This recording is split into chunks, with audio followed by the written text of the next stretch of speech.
Assalamualaikum warahmatullahi wabarakatuh.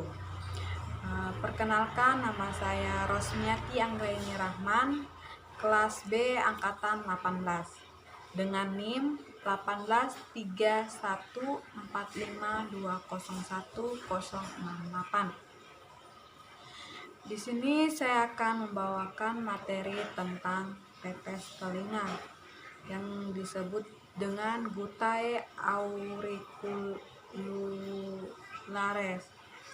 Tetes telinga adalah obat tetes yang digunakan untuk telinga dengan cairan meneteskan obat ke dalam telinga, kecuali dinyatakan lain. Tetes telinga dibuat menggunakan cairan pembawa, bukan air. Cairan pembawa yang digunakan harus mempunyai kekentalan yang cocok agar obat mudah menempel pada dinding telinga.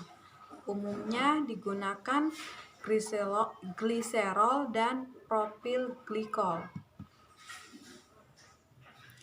Sebelum kita memahami lebih lanjut apa itu obat tetes telinga, terlebih dahulu kita harus mengetahui organ-organ dalam telinga.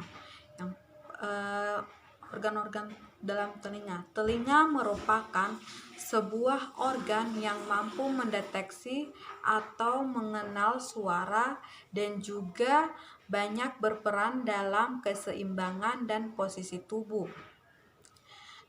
Telinga sebagai indera pendengar terdiri dari 3 bagian, yaitu telinga bagian luar, telinga tengah, dan telinga dalam. Oke, saya akan menjelaskan tentang yang pertama, yaitu telinga bagian luar. Telinga bagian luar berfungsi untuk menangkap rangsang getaran bunyi atau bunyi dari luar. Telinga luar terdiri dari daun telinga yang disebut pinna auricularis. Yang kedua yaitu saluran telinga yang disebut canalis auditorius externus, yang mengandung rambut-rambut halus dan kelenjar sebasea sampai di membran timpani. 4 daun telinga terdiri atas tulang rawan elastis dan kulit. Bagian-bagian daun telinga yaitu telinga lobula, helix, antihelix, tragus, dan antiragus. Liang telinga atau saluran telinga merupakan saluran yang berbentuk seperti huruf S. Pada sepertiga proksimal memiliki kerangka tulang rawan dan 2/3 distal memiliki kerangka tulang sejati. Saluran telinga mengandung rambut-rambut halus dan kelenjar lilin. Rambut-rambut halus berfungsi untuk melindungi lorong telinga dari kotoran, debu, dan serangga. Sementara kelenjar sebasea berfungsi untuk menghasilkan serumen. Serumen adalah hasil produksi kelenjar sebasea, kelenjar surominosa, epitel kulit yang terlepas dari partikel debu. Kelenjar sebasea terdapat pada pada kulit liang telinga. Yang kedua yaitu bagian telinga tengah. Apa sih fungsinya? Yaitu telinga tengah atau cavum tympani. Telinga bagian tengah berfungsi untuk menghantarkan bunyi dari telinga luar ke telinga dalam. Bagian depan ruang telinga dibatasi oleh membran timpani, sedangkan bagian dalam dibatasi oleh foramen ovale dan foramen rotundum. Pada ruang tengah telinga terdapat bagian-bagian, Seperti yang pertama, membran timpani. Membran timpani berfungsi sebagai penerima gelombang bunyi. Setiap ada gelombang bunyi yang memasuki lorong telinga akan mengenai membran timpani. Selanjutnya, membran timpani akan mengelembung ke arah dalam menuju ke telinga tengah dan akan menyentuh tulang-tulang pendengaran yaitu malleus, incus, dan stapes. Tulang-tulang pendengaran akan meneruskan gelombang bunyi tersebut ke telinga bagian dalam.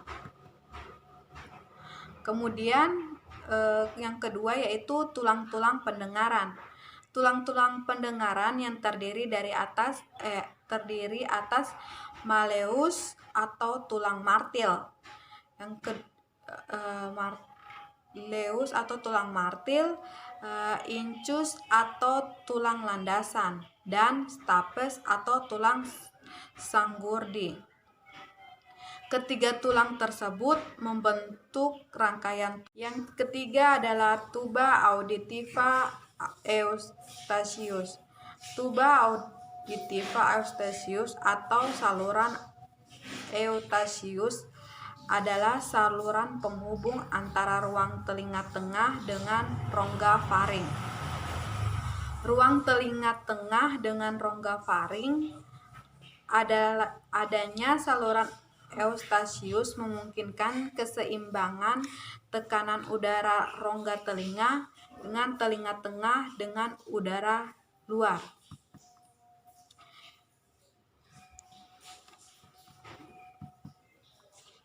Yang ketiga yaitu telinga bagian dalam. Telinga bagian dalam berfungsi untuk menerima getaran bunyi yang dihantarkan oleh telinga tengah. Telinga dalam atau labirin terdiri atas dua bagian, yaitu labirin tulang dan labirin selaput. Dalam labirin tulang terdapat vestibulum, canalis, semicircularis, dan koklea. Di dalam koklea inilah terdapat organ Corti yang berfungsi untuk mengubah getaran mekanik gelombang bunyi menjadi impuls listrik yang akan dihantarkan ke pusat pendengaran. Telinga dalam terdiri dari koklea atau rumah siput yang berupa 2,5 lingkaran dan vestibular yang terdiri dari 3 buah kanalis semicircularis. Ujung atau puncak koklea disebut helicotrema, menghubungkan skala timpani dengan skala vestibuli. Kanalis semicircularis saling berhubungan secara tidak lengkap dan membentuk lingkaran yang tidak lengkap. Koklea atau rumah siput merupakan saluran spiral 2,5 lingkaran yang menyerupai rumah siput. Koklea terbagi atas 3 bagian, yaitu 1. Skala vestibuli terletak di bagian dorsali. 2. Skala media terletak di bagian tengah. 3. Skala timpani terletak di bagian ventral. Skala vestibuli dan skala timpani berisi perilimfe, sedangkan skala media berisi endolimfe. Ion dan garam yang terdapat di perilimfe berbeda dengan endolimfe. Hal ini penting untuk proses pendengaran. Antara skala satu dengan skala yang lain dipisahkan oleh suatu membran. Di dalam skala terdapat 3 membran, yaitu membran vestibuli yang memisahkan skala vestibuli dan skala media. Yang kedua, membran Victoria yang memisahkan antara skala media dan skala timpani. Yang ketiga yaitu membran basilaris yang memisahkan antara skala timpani dan skala vestibuli. Pada membran basalis ini terletak organ korti, dan pada membran basal melekat sel rambut yang terdiri dari sel rambut dalam, sel rambut luar, dan kanalis korti yang membentuk organ korti. Kita akan melanjutkan tentang tetes telinga. Tetes telinga mengandung dari cairan pembawa. Bila tidak dinyatakan lain, cairan pembawa yang digunakan bukan air. Cairan pembawa yang digunakan harus memiliki kekentalan yang sesuai agar obat mudah menempel pada dinding telinga. Biasanya berupa gliserin dan propilglikol. Selain itu, bisa juga menggunakan etanol, heksileglikol, dan minyak lemak nabati. Tetes telinga juga mengandung zat adiktif seperti pengawet, antioksidan, buffer, dan agen viskositas atau surfaktan. Antioksidan seperti natrium disulfida dan penstabilan lainnya juga dimasukkan dalam formulasi obat telinga jika dibutuhkan. Cairan pembawanya biasanya bukan air kecuali dinyatakan lain. Cairan tetes telinga biasanya memiliki 10 derajat keasaman sekitar 5,0 sampai 6,0. Larutan yang dipakai ke dalam telinga biasanya mengandung antibiotik, asam borat, NaCl atau natrium klorida, gliserin, peroksida, propilglikol, fungisida, heksilen glikol, etanol, dan minyak lemak nabati. Adapun syarat-syarat dari obat tetes telinga dan pH. Syarat pada uji penetapan pH sediaan memiliki syarat yaitu pH 4 sampai 8. Syarat pada uji partikulat memiliki syarat yaitu bebas partikel asing dan serat halus. Yang ketiga, syarat pada uji volume terpindahkan memiliki syarat yaitu volume rata-rata yang diperoleh dari 10 wadah tidak kurang dari 100% dan tidak ada satupun wadah yang kurang dari 95% dari volume yang dinyatakan pada etiket. Syarat pada uji penetapan kejernihan memiliki syarat yaitu kejernihannya sama dengan air atau pelarut yang digunakan. Kemudian jenis-jenis pada gangguan telinga. Yang pertama, tinnitus adalah gangguan pendengaran dengan keluhan perasaan mendengar bunyi tanpa ada rangsangan bunyi dari luar. Keluhan ini biasanya berupa bunyi mendengung, mendenging, menderu, atau mendesis. Yang kedua yaitu radang kronis. Radang kronis atau kronis supratif telinga tengah adalah suatu peradangan atau infeksi telinga tengah yang ditandai dengan terdapatnya lubang pada gendang telinga yang disertai dengan keluarnya cairan kental seperti lendir atau nanas secara terus-menerus atau hilang timbul. Yang ketiga, tuli akibat bising. atau TAB. TAB adalah suatu kelainan penurunan fungsi indera pendengar akibat terpapar oleh bising dengan intensitas berlebihan secara terus-menerus dan dalam waktu yang lama.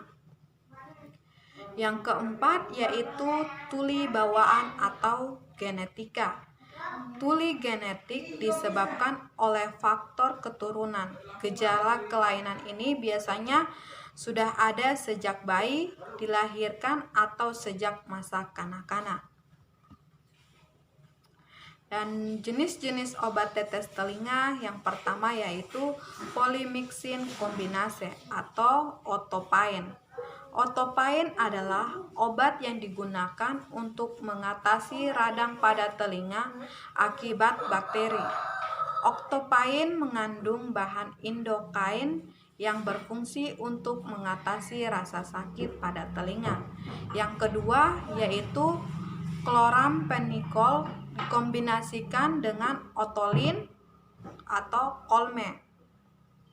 Otolin dan kolme sama-sama mengandung chloramphenicol yang berfungsi untuk mengobati infeksi akibat bakteri di telinga bagian luar. Bedanya di sini mengandung chloramphenicol, otolin juga mengandung obat antibakteri lainnya seperti polymyxin. Kedua kandungan obat ini tidak cocok untuk mengobati infeksi telinga akibat virus. Selain itu, antibakteri, kedua obat ini juga mengandung pereda nyeri. Obat sakit telinga otolin mengandung pereda nyeri bahan benzokain, sedangkan kolme mengandung pereda nyeri dengan bahan indokain. Yang ketiga yaitu neomycin sulfat dikombinasikan dengan Otopraf dan Otozambon. Otopraf dan Otozambon adalah obat sakit telinga yang mengandung neomycin sulfat dan kombinasinya. Neomycin sulfat bekerja dengan menghambat pertumbuhan bakteri dalam telinga. Obat-obatan ini dikatakan kombinasi karena juga mengandung pereda nyeri dan pereda bengkak. Salah satu pereda nyeri yang terkandung dalam obat ini adalah lidocaine. Keempat yaitu chloramphenicol dikombinasikan dengan erlamisetin, Reko-Ramicor. Erlamisetin, Reko, dan Remicol adalah beberapa merek obat telinga khusus untuk mengatasi bakteri.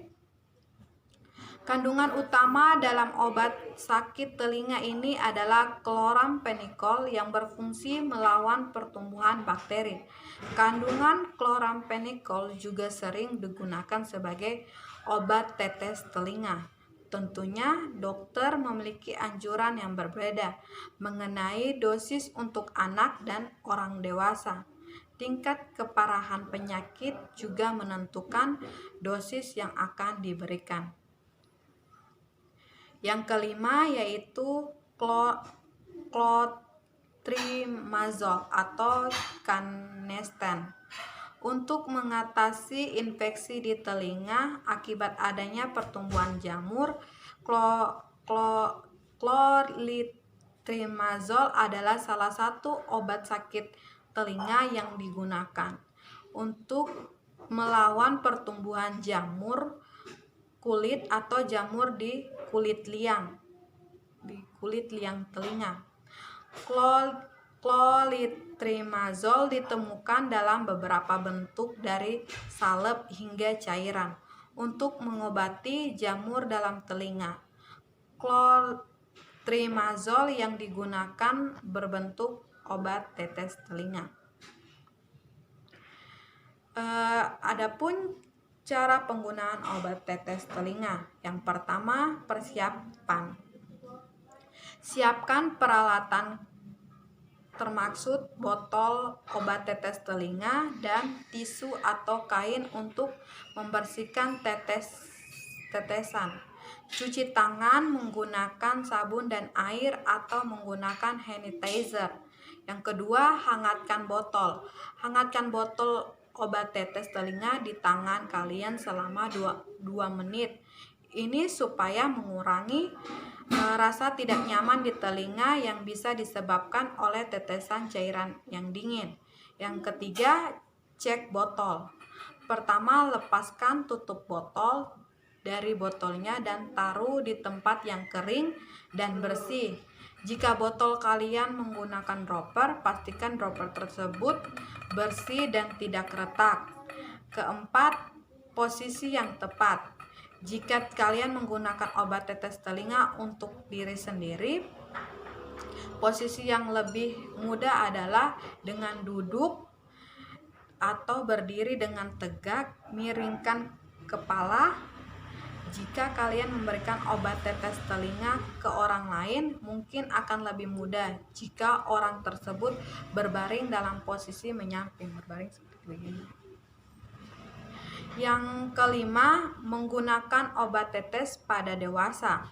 Untuk orang dewasa, menggunakan obat tetes telinga adalah dengan menarik telinga bagian atas ke belakang, kemudian teteskan obat ke telinga sesuai instruksi dokter atau label yang ada. Secara lembut, tarik kuping telinga ke atas dan ke bawah untuk membantu tetesan obat masuk ke dalam telinga. Tahan posisi kepala tetap miring selama 2-5 menit hingga tetesan obat bisa menyebar dengan efektif. 6. Menggunakan obat tetes pada anak. Untuk memberikan obat tetes telinga pada anak, caranya sama saja dengan orang dewasa, tapi sebelum meneteskan obat, tarik bagian bawah telinga ke arah bawah dan ke belakang.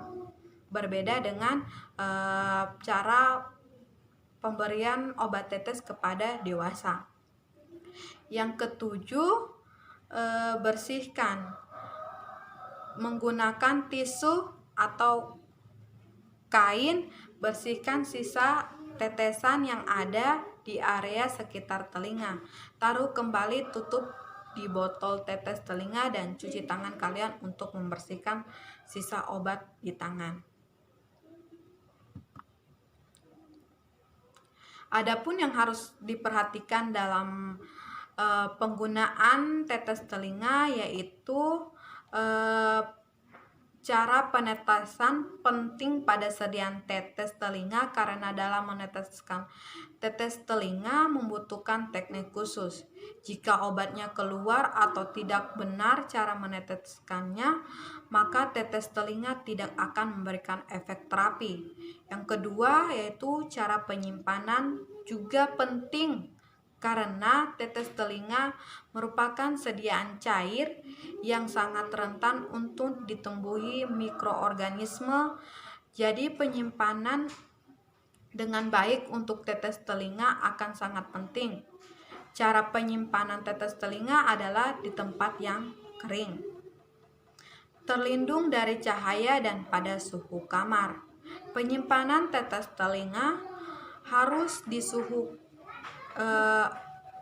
terlindung dari cahaya untuk menjaga agar tetes telinga masih baik pada saat digunakan kembali. Yang ketiga, memastikan bahwa warna cairan obat tidak berubah dari yang terakhir kali dilihat. Perubahan warna merupakan salah satu indikasi bahwa obat telah kadaluarsa. Yang keempat yaitu kejernihan larutan. Pastikan tidak ada endapan atau sesuatu mengambang di atas. Larutan yang tidak jernih menandakan obat tidak lagi baik untuk digunakan. Obat tetes yang masih dapat digunakan kembali apabila warna, bau, dan kejernihannya larut tidak berubah.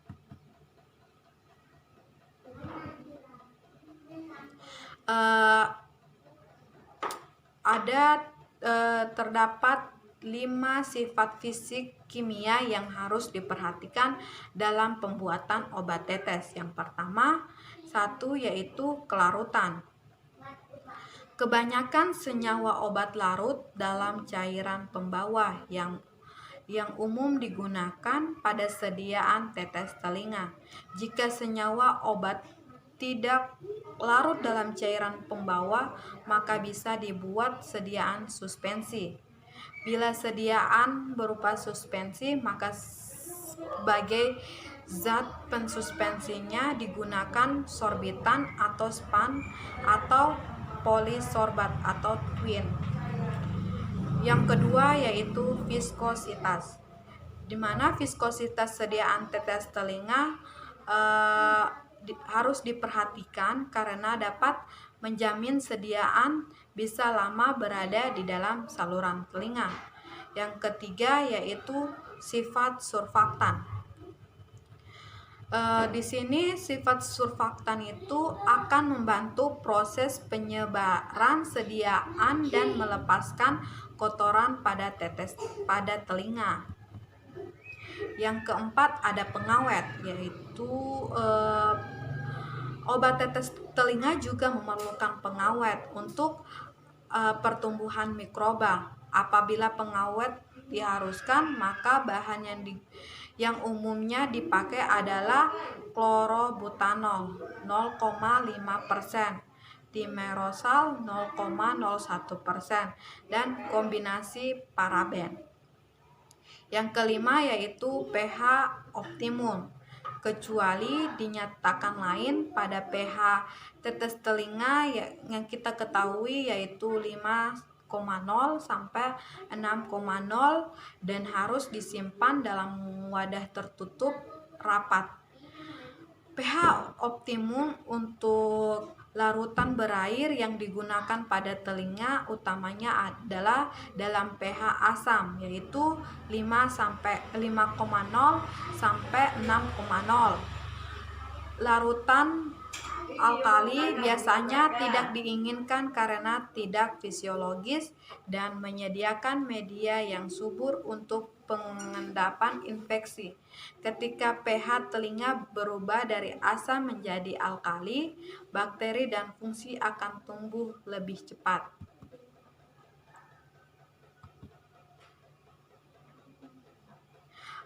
Adapun evaluasi sediaan, yang pertama yaitu penetapan pH.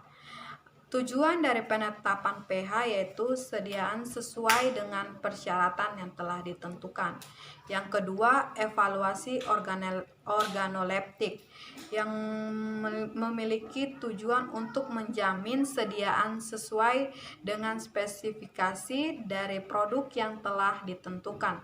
Prinsip mengamati penampilan sediaan dari segi bau dan warna secara makroskopis. Yang ketiga yaitu uji kejernihan, khususnya untuk obat tetes mata, obat tetes telinga, dan obat tetes hidung. Tujuan untuk menentukan kejernihan larutan obat tetes mata, obat tetes hidung, dan obat tetes telinga itu untuk membandingkan kejernihan larutan uji dan suspensi pandangan. Pengamatan dilakukan di bawah cahaya yang terdifusi, tegak lurus ke arah bawah tabung dengan latar belakang hitam. Yang keempat, homogenitas, yang bertujuan untuk menjamin kehomogenitasan sediaan obat tetes telinga. Dapat ditentukan berdasarkan jumlah partikel maupun distribusi ukuran partikelnya dengan pengambilan sampel pada berbagai tempat menggunakan mikroskop untuk hasil yang lebih akurat, atau jika sulit dilakukan atau membutuhkan waktu yang lama, homogenitas dapat ditentukan secara visual. Yang kelima, uji kebocoran. Uji kebocoran ini untuk menguji kemasan pada tetes telinga untuk menjaga sterilitas dan volume serta kestabilan sediaan. Yang keenam, uji sterilitas yang Uji sterilitas digunakan untuk menetapkan apakah bahan atau sediaan yang harus steril memenuhi syarat berkenan dengan uji sterilitas seperti yang tertera pada masing-masing monografi. Yang ketujuh, uji efektivitas atau efektivitas pengawet untuk menentukan kadar pengawet terendah yang masih efektif dan ditunjukkan untuk zat-zat yang paling umum digunakan untuk menunjukkan bahwa zat yang tertera memang ada, tetapi tidak lebih dari 20% dari jumlah yang tertera di etiket. Sekian dan terima kasih. Itulah penjelasan dari saya. Wassalamualaikum warahmatullahi wabarakatuh. Waalaikumsalam.